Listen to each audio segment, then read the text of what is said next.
Good day sa inyo mga boss! Welcome po sa ating YouTube channel, Together We Ride Motovlog. Today meron po tayong i-review. Pinadala po ito sa atin. Isang portable solar generator by Flashfish. Dumating po yung package natin noong September 7. So syempre, binuksan na rin po natin siya. Dinouble check po yung laman. Kung kompleto po yung laman ng ating parcel. At yung mga accessories. As a content creator, napakalaking bagay po ito para sa atin. So ano pa inaantay natin? Tara, simulan na natin.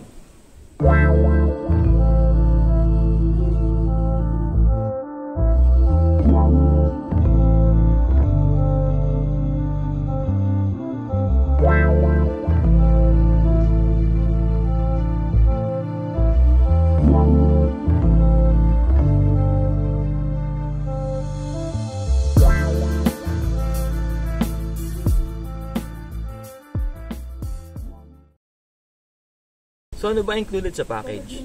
Siyempre, yung portable power generator, user manual, AC adapter, car charger, and then kasama siyang light. Ito ay user friendly at lightweight, very handy and compact, kayang dalhin kahit saan. Ang model nga pala nito is E200. Battery capacity nito is 151 watts, 40,800 mAh. At ang battery niya is lithium-ion battery. Ang life cycle nito is 800 times.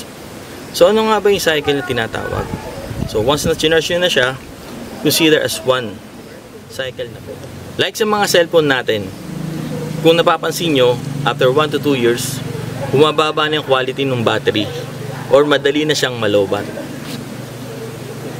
So dito naman po tayo ngayon sa may dimension.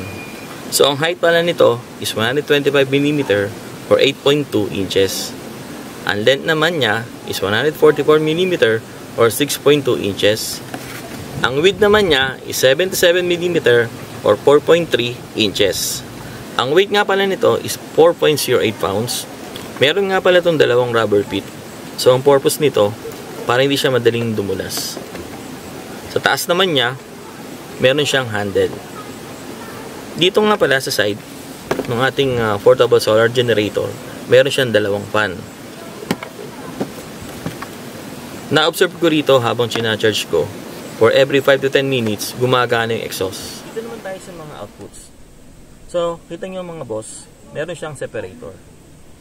So, makita nyo rito, meron siyang 230 AC output. So, kailangan nyo itong buksan. Kasi pag hindi ito binuksan, hindi siya gagana.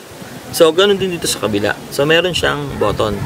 So, kung makikita nyo, meron siyang dalawang DC output and then dalawang quick charge para sa cellphone natin, and then meron siyang regular na output naman. So, there are 3 ways nga pala kung paano pag-charge itong ating solar power generator. So, una, itong ating charging through AC wall charger. Pwede siyang i-charge sa bahay natin. Charging niya is from 4 to 5 hours. So, meron siyang light indicator. Malalaman natin siya kung fully charged na, kagaya nito.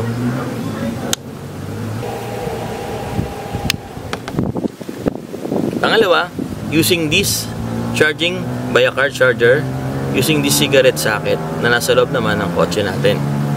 At yung last is yung solar panel. So, sa ngayon, wala tayong dalang solar panel eh. So, hindi ko sa inyo mapapakita kung paano siya charge. Pero, nabasa ko doon sa manual, it takes 4 to 5 hours para rin ma-charge itong ating portable solar power generator. So, ano nga ba ang benefits itong ating portable solar generator? Siyempre, bilang isang content creator at kagaya natin nagmo-moto camping, kailangan natin ng isang power source para sa ating mga gadget. So, like yung drone, cellphone, power banks, battery, speaker, and then camping light. Magagamit din natin ito for indoor and outdoor activities like camping. In case na magkaroon ng sudden outage sa ating bahay, meron tayong magagamit na portable solar generator for emergency use. Like si Mrs. Nagwo-work from home siya.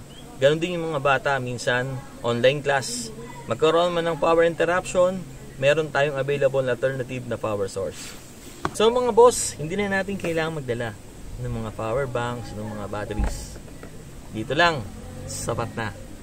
If ever po na gusto nyo mag-avail nitong portable solar generator by Flashfish, indicate na lang po namin sa description box yung link.